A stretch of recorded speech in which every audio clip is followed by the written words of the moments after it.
नमस्कार, मी स्नेहल्स किचनमध्ये तुम्हा सर्वांचं खूप मनापासून स्वागत। तर आज आपण बनवणार आहोत उपवासासाठी लागणारे साबुदाण्याचे गोल वडे। चला तर रेसिपीला सुरुवात करूयात।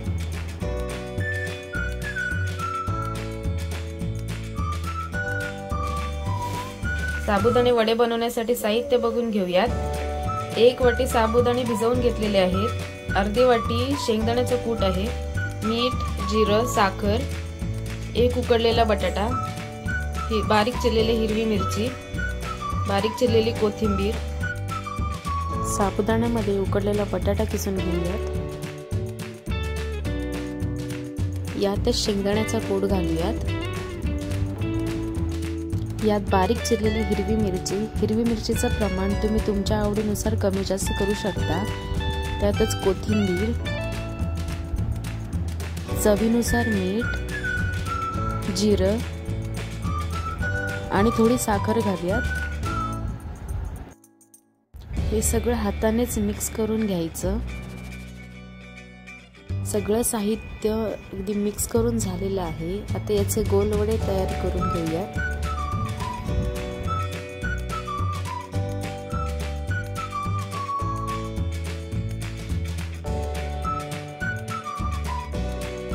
तुम्ही बघू शकता इथे गोल वडे तयार करून झाले आहेत। शेंगदाण्याचं कूट अगदीच बारीक नाही केला, थोडा जाडसरच ठेवायचा, त्यामुळे शेंगदाणे खूप छान दिसतात गोल वड्यांमध्ये।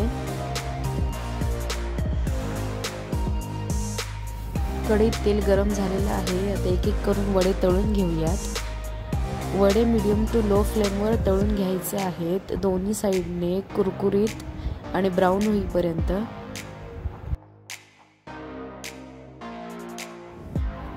साबुदाणे वडे तळून झालेले आहेत, ते एका प्लेटमध्ये सर्व करून घेऊयात आणि याच पद्धतीने बाकीचे वडे तयार करूयात।